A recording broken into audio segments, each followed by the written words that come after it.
राष्ट्रवादीच्या OBC sale मार्फत आज फुले चित्रपट दाखवण्यात येणार आहे। त्यासाठी महाविकास आघाडीचे अनेक नेते येणार आहेत, स्वतः शरद पवार सुद्धा येणार आहेत, आपल्यासोबत जितेंद्र आव्हाड आहेत। सर, आज फुले चित्रपट दाखवण्यात येणार आहेत, काय सांगाल?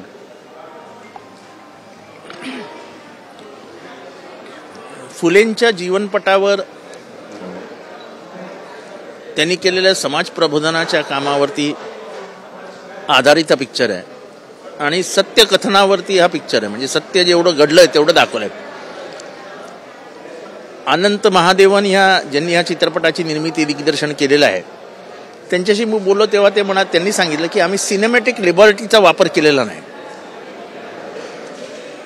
म्हणजे चित्रपट स्वातंत्र्य आहे, चित्रपटामध्ये काही दाखवण्याची जी मोकळीक मिळते, ज्याला सेन्सॉरचं बंधनं पण असतात, पण जरा रंजत आणली जाते, तसं न दाखवता सत्य जे आहे ते दाखवण्याचा प्रयत्न केलेला आहे आणि दाखवलेलं आहे।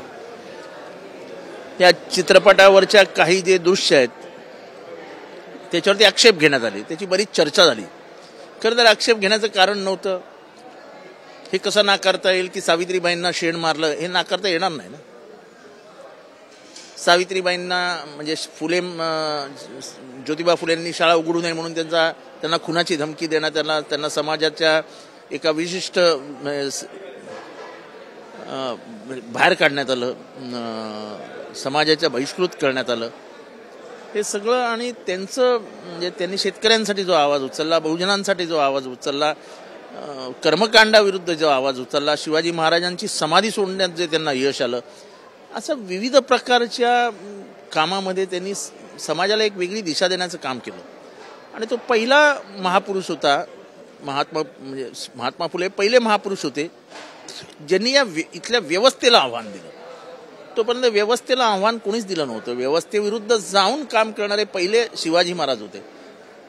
आणि त्याच्यानंतर शेतकऱ्यांचा प्रश्न, त्याच्यावरती लिखाण, इथल्या व्यवस्थेवरती लिखाण, हे सगळं महात्मा फुलेंनी केलं आणि ते या चित्रपटात दाखवलेलं आहे। त्यामुळे हा चित्रपट बहुजनांच्या दृष्टीने अतिशय महत्वाचा आहे आणि खास करून सगळ्या स्त्रियांनी, समाजातल्या कुठल्याही म्हणजे गटातटाची, जाती पातीची, पंथाची, धर्माची कुठलीही स्त्री असो, जर ती भारतीय स्त्री आहे तर महात्मा फुले हा तिचा बाप आहे।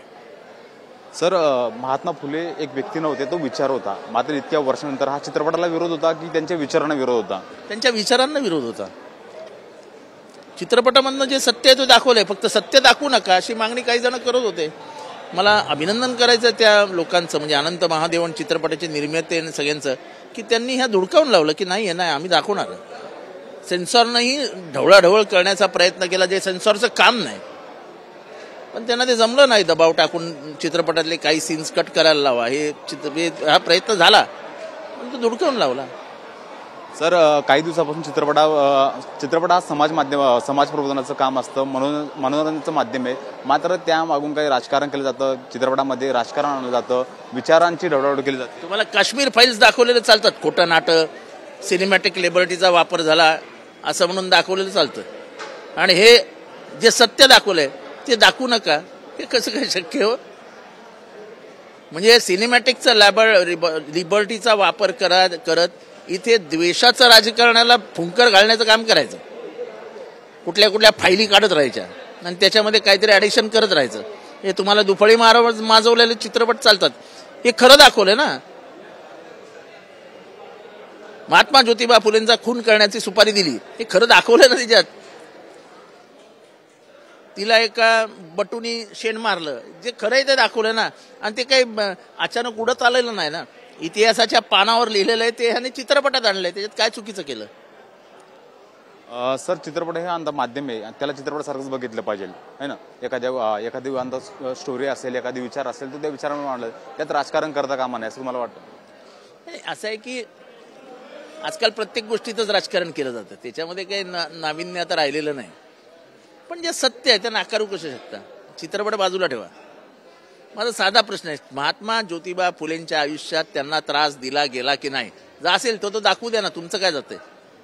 तुमच्या पूर्वजांनी केलंय तर ते बघायची ताकदी ठेवा ना। सर, एक राजकीय प्रश्न विचारतो। बावनकुळे म्हणाले की संपूर्ण काँग्रेस खाली करा, कार्यकर्त्यांनी त्यांनी सूचना दिली, तशी असे बोलणारे कधी खाली झाले हेच समजलं नाही। काँग्रेस ही विचारधारा आहे, काँग्रेस हा जरी पक्ष असला तरी काँग्रेस ही भारताची विचारधारा आहे आणि ती आज जन्माला आलेली नाहीये, काँग्रेसचा जन्म 1885 साली या देशात झालेला आहे आणि स्वातंत्र्याच्या लढाईमध्ये सर्वात अग्रेसर कोण होतं तर काँग्रेसचे विचार होते, काँग्रेस होती. आणि काँग्रेस हा लोकचळवळ आहे, हा नुसता पक्ष नाही आहे.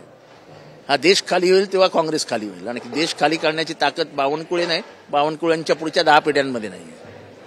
भाजप हा जगातील सगळ्यात मोठा पक्ष असं म्हणतात भाजपवाले, परंतु तरी सुद्धा त्यांना काँग्रेस किंवा दुसरे पक्ष फोडायला लागतात. सत्तेचा आणि पैशाचा माज असला की असंच होतं.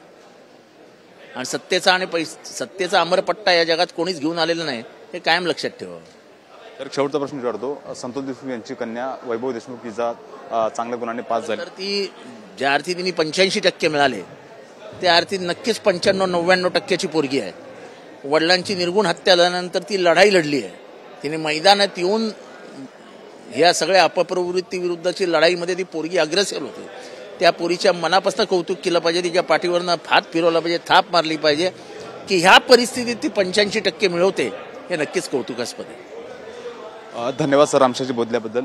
Camera person आदिलसह Mihira Dhakane, TV9 Marathi, Mumbai.